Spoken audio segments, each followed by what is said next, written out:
Se os irmãos já fecharam a Bíblia, voltem a abri-la, por gentileza. Mateus capítulo 3. Nosso tema hoje é o eterno plano de salvação. Mateus capítulo 3, versículos 1 a 12. Meus queridos, a história, conforme as Sagradas Escrituras, não é movida por uma série de acontecimentos históricos levados a efeito pelo heroísmo dos homens.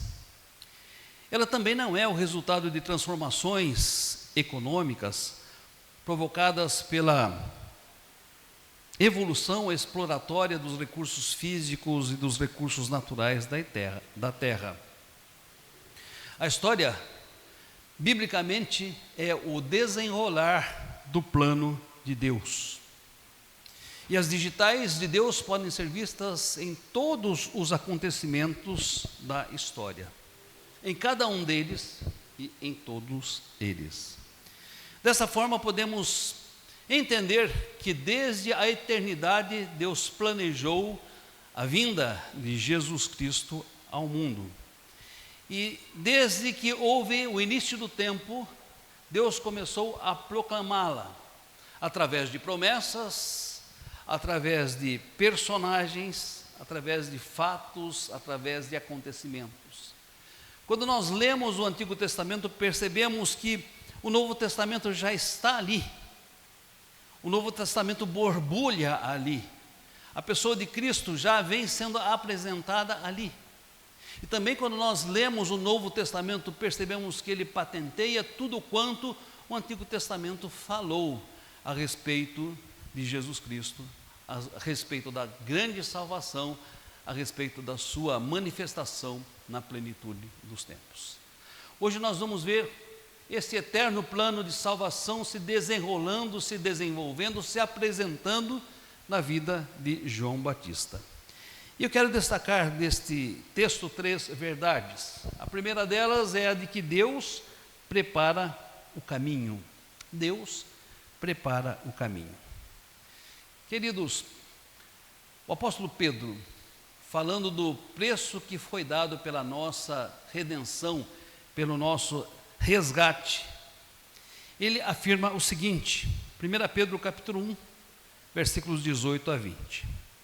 Sabendo que não foi mediante coisas corruptíveis, como prata e ouro, que fostes resgatados do vosso fútil procedimento, que os vossos pais vos legaram, mas pelo precioso sangue, como de cordeiro sem defeito e sem mácula, o sangue de Cristo. Agora notem o que ele vai afirmar a partir daqui. Conhecido com efeito antes da fundação do mundo. Notem, conhecido com efeito antes da fundação do mundo, porém manifestado no fim dos tempos por amor a vós. 1 Pedro 1, 18 a 20. Então as Sagradas Escrituras nos autorizam a afirmar e a entender que o plano de salvação para a minha vida e para a sua vida é um plano conhecido desde os tempos eternos, antes da fundação do mundo. E eu quero destacar essa expressão, conhecido com efeito antes da fundação do mundo. Desde toda a eternidade, meus queridos, a vinda de Jesus Cristo para a nossa salvação já estava decretada pelo nosso Deus. Já estava decretado que haveria o derramamento do seu sangue para a nossa redenção.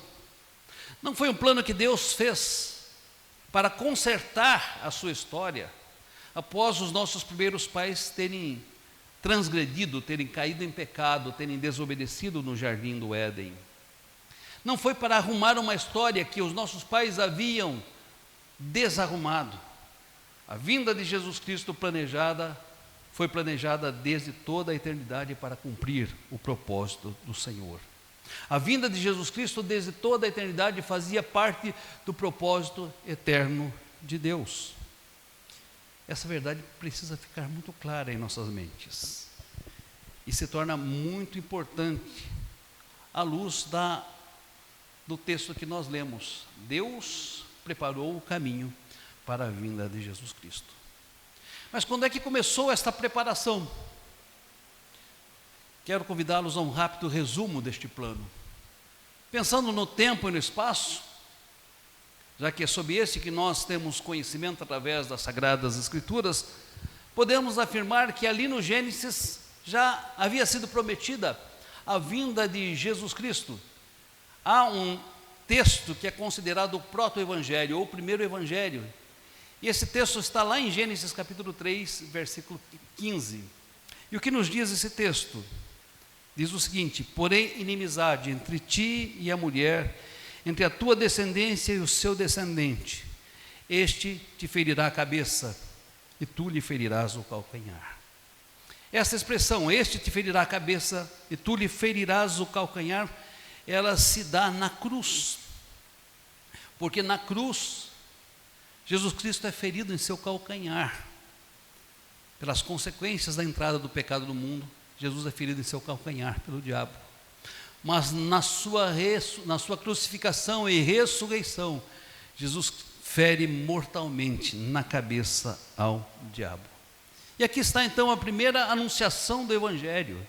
E assim creram os nossos primeiros pais, e assim creu a sua descendência, porque eles aguardavam a vinda do descendente da mulher, que iria ferir a cabeça de Satanás, que iria ferir a cabeça da serpente, queria resgatar o homem da escravidão a que ele foi submetido por causa do seu pecado.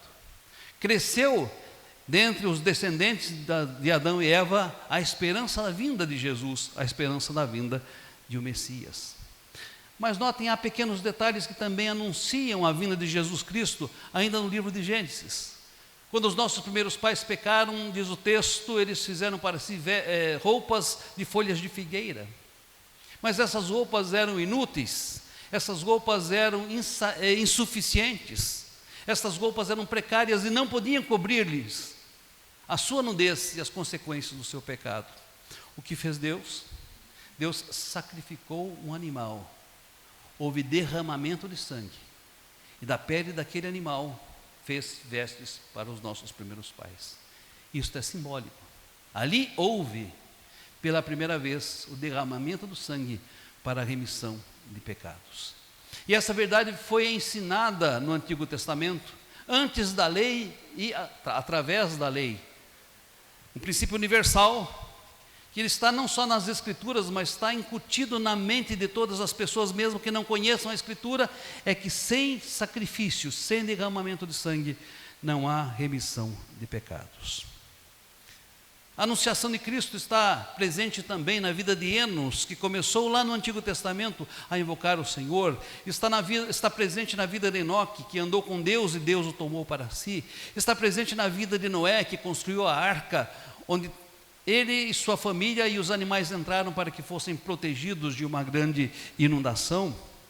Está presente no cordeiro que, preso pelos chifres, substituiu Isaque em seu sacrifício, que Abraão estava para oferecer. Está presente na vida de José, que, vendido pelos seus irmãos por 20 moedas de prata, tornou-se prisioneiro e escravo no Egito, para posteriormente prover a salvação para toda a sua família. Está presente em todos os profetas que apontavam para o grande profeta Jesus. Está presente em todos os sacerdotes que apontavam para o grande sumo sacerdote Jesus. Está presente em todos os reis que apontavam para o grande rei Jesus. Jesus, por fim, veio para assumir o ofício de profeta, sacerdote e rei. Note que Deus, conhecedor da solução para o problema do pecado desde toda a eternidade, Ele provê esta salvação em doses homeopáticas e vem administrando esta salvação ao longo do tempo, até chegar o dia de Cristo Jesus. Por fim, Deus prepara o caminho através de João Batista. Como Senhor da história, na plenitude dos tempos, meus irmãos, Ele prepara através de João Batista o caminho para a vinda do Messias. E João Batista é anunciado no Antigo Testamento, e ele se levanta como aquele que viria para preparar o caminho do Senhor. Isaías capítulo 40, versículo 3, aproximadamente 800 anos antes da vinda de Jesus Cristo, já anunciava: voz do que clama no deserto, preparai o caminho do Senhor, endireitai as suas veredas. Notem, nada pega Deus de surpresa. Deus não faz nada de improviso. Antes, o sacrifício de Jesus, a vinda de Jesus, a redenção em Jesus, aos seus escolhidos, aos seus eleitos, é conhecida desde antes da fundação do mundo. Ela é desenhada de uma forma muito patente em todas as páginas do Antigo Testamento, e ela se torna explícita na pessoa de João Batista, que é a voz do que clama no deserto. Meus amados, a Bíblia, ao falar sobre este plano eterno de salvação, e ao falar sobre como Deus prepara o caminho, ela nos convida a uma reflexão. Deus, por amor a mim, Deus, por amor a você, desde toda a eternidade planejou a vinda e o sacrifício de Jesus Cristo. Planejou vir e se sacrificar em Jesus Cristo. Planejou estar em Cristo para reconciliar consigo o mundo. E pensando nisso, o autor de Hebreus nos convida à seguinte reflexão: como escaparemos nós se negligenciarmos tão grande salvação, a qual, tendo sido anunciada inicialmente pelo Senhor, foi-nos confirmada por aqueles que a ouviram? Hebreus 2, versículo 3. Como escaparemos nós se negligenciarmos tão grande salvação? E a minha pergunta a você nessa noite é: você conhece a este Jesus como seu Salvador?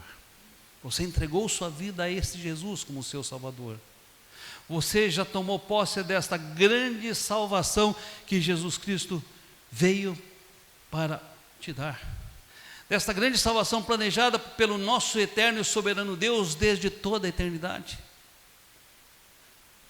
Porque se houvesse outro caminho para que fôssemos salvos, não haveria necessidade desse eterno plano. Não haveria necessidade dessa grande revelação. Não havia necessidade do aparecimento de João Batista e muito menos de Jesus. Não há outro nome dado entre os homens pelo qual importa que sejamos salvos, a não ser Jesus Cristo.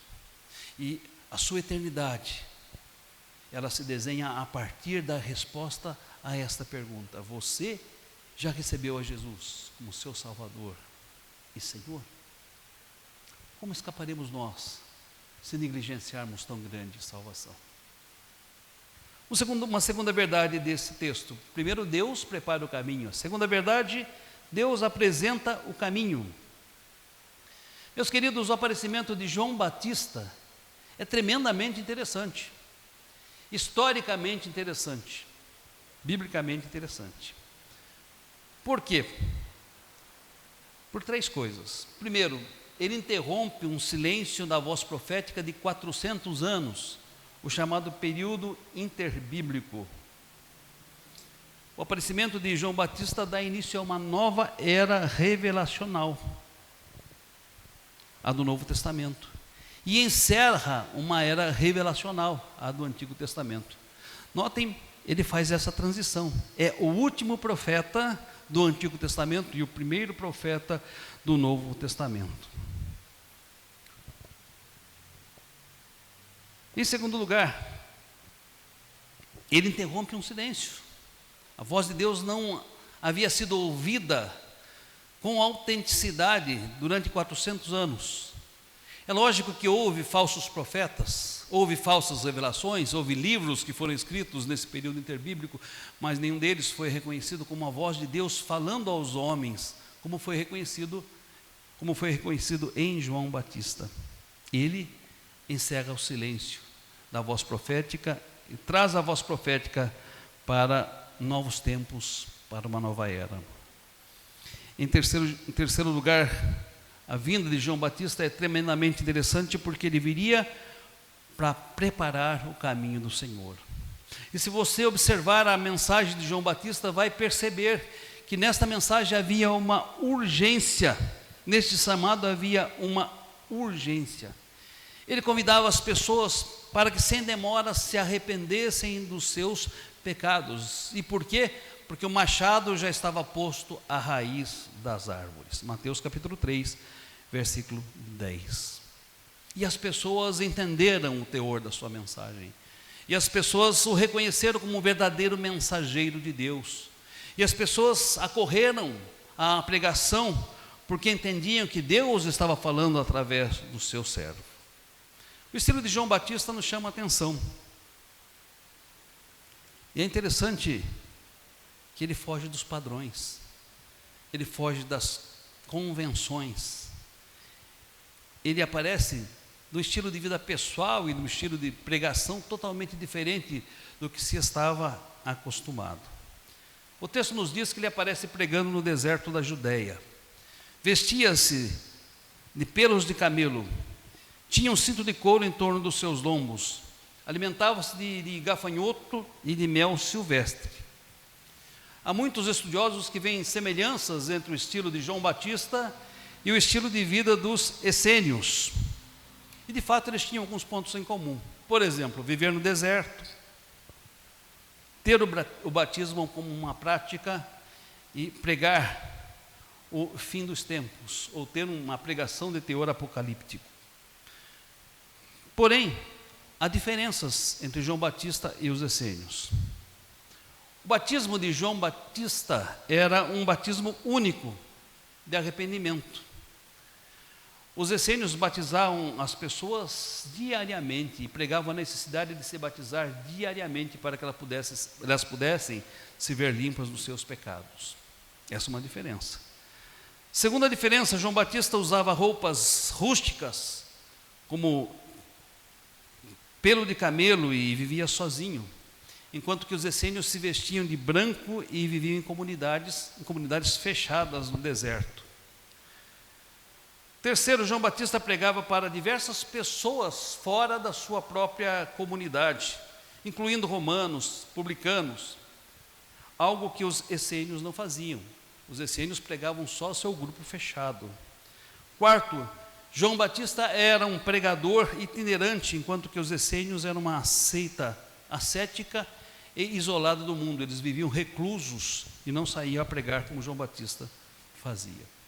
A mensagem do João Batista era uma mensagem urgente: arrependei-vos, porque está próximo o reino dos céus. E por que havia urgência nessa mensagem? Porque ela se relaciona diretamente à vinda de Jesus Cristo. João Batista sabia do seu ministério, sabia do papel que ele deveria desempenhar. João Batista sabia para quem ele apontava. E ele então, compreendendo a sua missão, prepara o caminho de Jesus e apresenta Jesus Cristo ao mundo. Note que ele vai dizer no capítulo 3, versículo 2. Aliás, versículo 12. Eu vos batizo com água para arrependimento, mas aquele que vem depois de mim é mais poderoso que eu, cujas sandálias não sou digno de levar. Em outro texto diz, digno de desatar. Ele vos batizará com o Espírito Santo e com fogo. Era, portanto, uma mensagem que anunciava a iminência do evento cósmico, a vinda de Jesus Cristo. Arrependei-vos, porque está próximo o reino dos céus. Meus amados, como discernir quando Deus nos apresenta o caminho? Como João Batista vinha depois de 400 anos de silêncio da voz profética, como entender que ele era um profeta de Deus? Como perceber que as suas palavras eram palavras autoritativas? Como não rejeitá-lo como mais um dos muitos falsos pregadores, até falsos messias, que haviam surgido? Como entender que ele era o precursor de Jesus, aquele que preparava o caminho, anunciado pelo profeta Isaías no capítulo 40, versículo 3?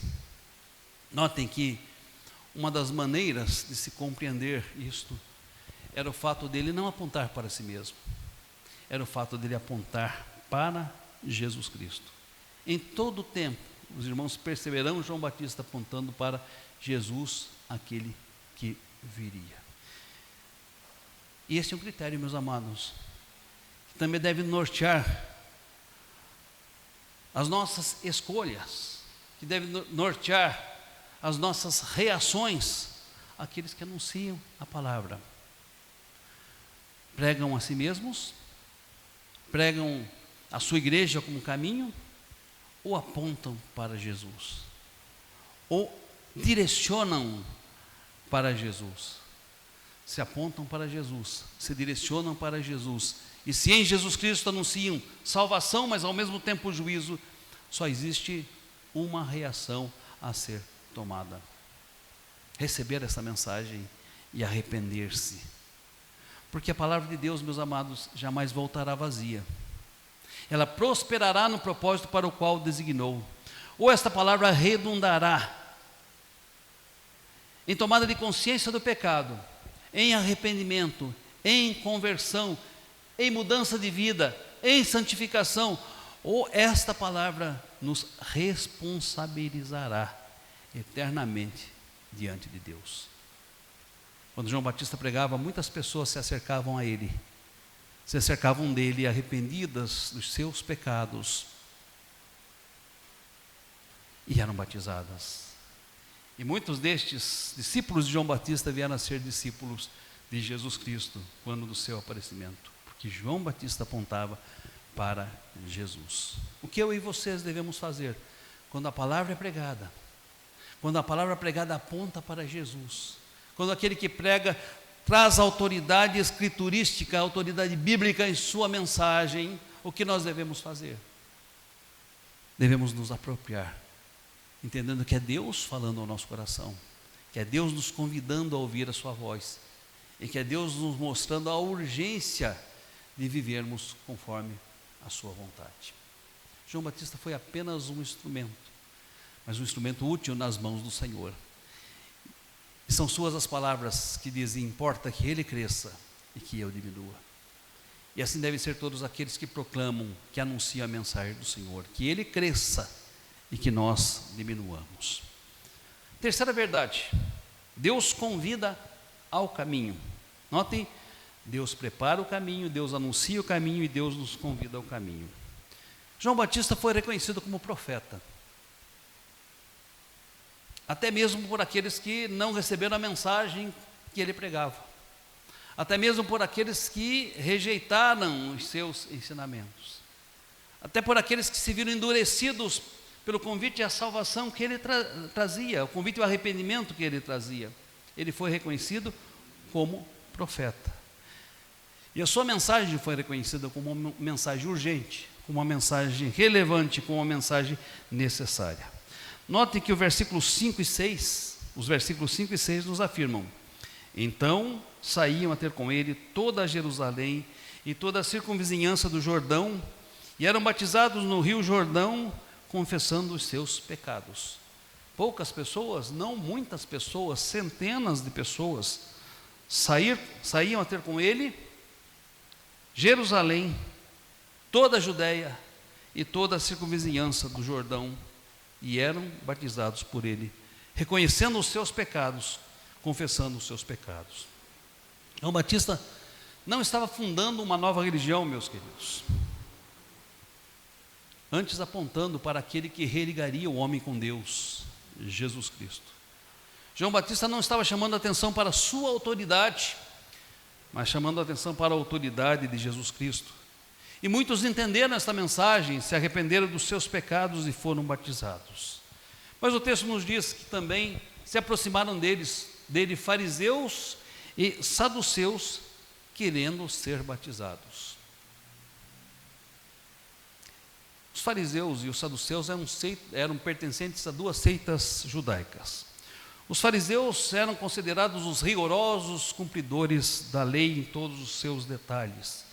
E eles acreditavam piamente que eram justos, porque eles estavam tremendamente preocupados e concentrados em obedecer à lei. Mas entendiam também que eram justos e estavam salvos porque eram da descendência de Abraão. E ao seu ver, os laços genealógicos, familiares, lhes garantiam privilégios no reino de Deus, no reino dos céus. Os saduceus eram tidos como aqueles que professavam a religião judaica, mas descartavam da religião todos os elementos sobrenaturais. Os saduceus, por exemplo, não criam na ressurreição dos mortos. E note que estes também se aproximaram de João Batista. E é interessante a reação de João Batista quando estes se aproximaram. Ele assume uma postura reativa quando os fariseus e saduceus se aproximaram. E nós podemos perguntar, mas por quê? O convite ao arrependimento não era para todos? A possibilidade de arrependimentos não estava sendo estendida a todos? Porque ele, de forma tão rude e tão incisiva, o chama de raça de víboras e pergunta: quem é que vos induziu a fugir da ira vindoura? Mateus capítulo 3, versículo 7. Olhando para o texto, meus queridos, nós podemos perceber algumas razões. A primeira delas é porque não demonstravam arrependimento. Eles não demonstravam arrependimento. Porque se acercavam então de João para serem batizados? Porque achavam que o batismo era apenas um sinal exterior, era apenas uma obrigação formal, era algo que eles precisavam fazer, necessitavam fazer, até porque respeitavam a autoridade de João Batista, mas sem demonstrar qualquer arrependimento pelas suas ações. Ou talvez eles estivessem preocupados de fato em fugir da ira vindoura e achassem que só o batismo, independente de qualquer outra coisa, garantiria a eles a fuga da ira vindoura. Não estavam convencidos dos seus pecados, não estavam arrependidos dos seus pecados, não tinham a disposição de converter-se. Por isso João diz: quem vos induziu a fugir da ira vindoura?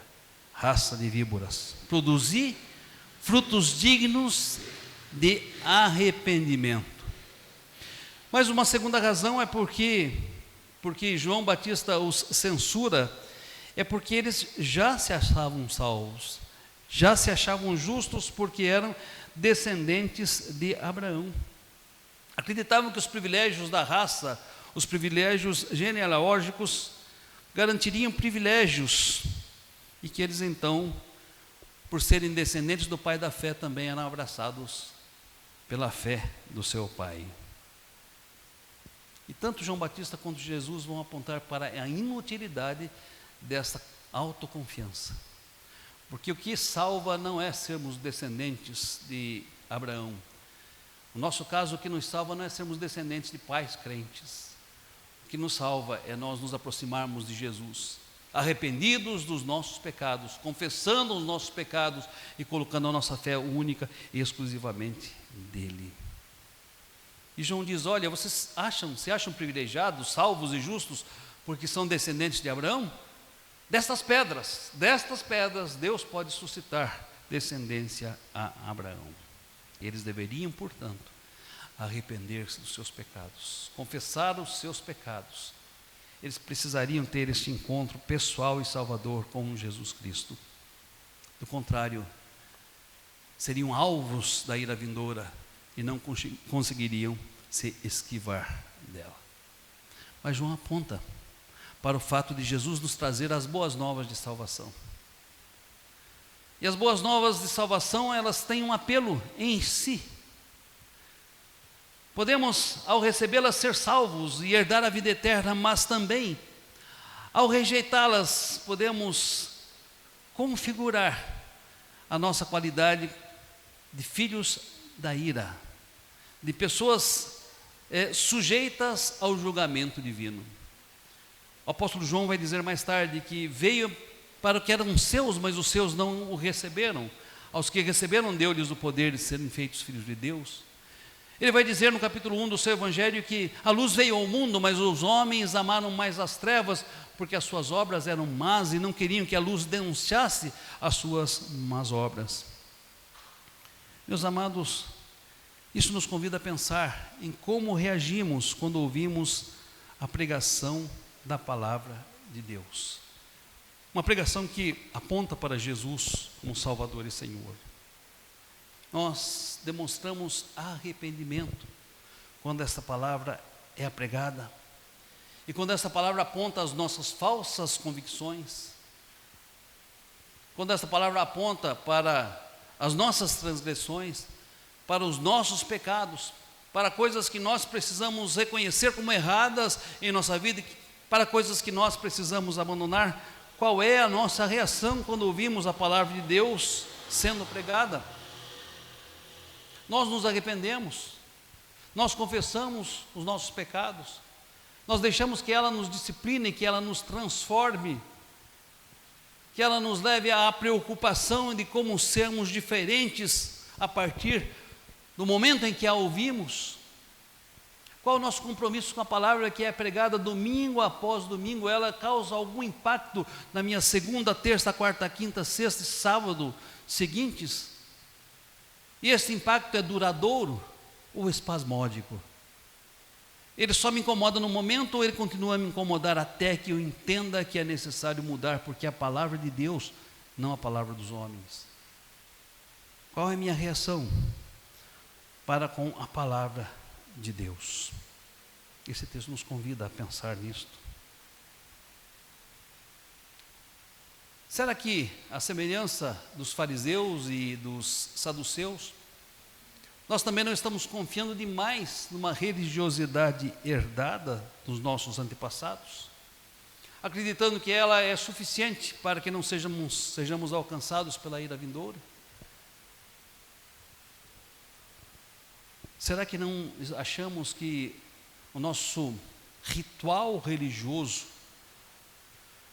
é suficiente para que nós estejamos diante do Senhor na eternidade?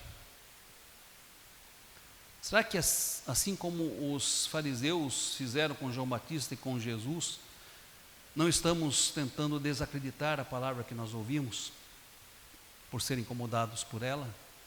Qual a nossa reação em relação à palavra de Deus? O profeta Isaías, no capítulo 55 do seu livro, diz que a palavra de Deus, quando é pregada com compromisso, com seriedade, quando é pregada com fundamentação bíblica, quando aponta para Jesus, ela é algo muito sério. Ela não voltará vazia, mas ela prosperará no propósito para o qual Deus a designou. E esse propósito pode ser minha salvação, a sua salvação, a minha transformação, a sua transformação, ou pode ser, meus amados, a nossa responsabilização eterna diante daquilo que nós estamos ouvindo. Uma responsabilização que poderá implicar em disciplina, se nós fomos filhos de Deus, que pode implicar em juízo sobre nós. Certa feita, Jesus pregou um sermão, e o sermão de Jesus foi muito pesado. Capítulo 6 do Evangelho de João. Muitos abandonaram a Jesus Cristo depois deste sermão. Diz a Bíblia que muitos deixaram de ser seus discípulos. Notem, já eram discípulos. Deixaram de ser seus discípulos. E Jesus, então, voltando-se para os seus apóstolos, pergunta: e vocês? Querem também me abandonar? Pedro, respondendo por si e pelos demais, disse algo maravilhoso. Deve ser a minha e a sua resposta quando ouvimos a palavra de Deus, ainda que seja uma palavra desafiadora, ainda que seja uma palavra que venha de encontro às nossas necessidades. Pedro respondeu o seguinte: para onde iremos nós? Só tu tens as palavras de vida eterna. Meus amados, quando a palavra de Deus vier ao encontro das nossas necessidades, recebamos como consolo, como conforto, como bênção em nossas vidas.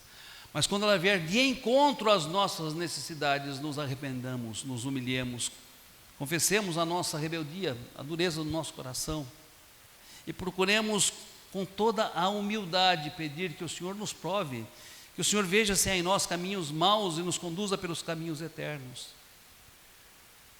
E que, em lugar de querer abandonar Jesus, nós possamos dizer sempre a Ele, aos pés dEle, a ouvir a palavra dEle: para onde iremos nós? Só tu tens as palavras de vida eterna. Que eu e vocês estejamos sempre aos pés do nosso Senhor e Salvador Jesus. Amém.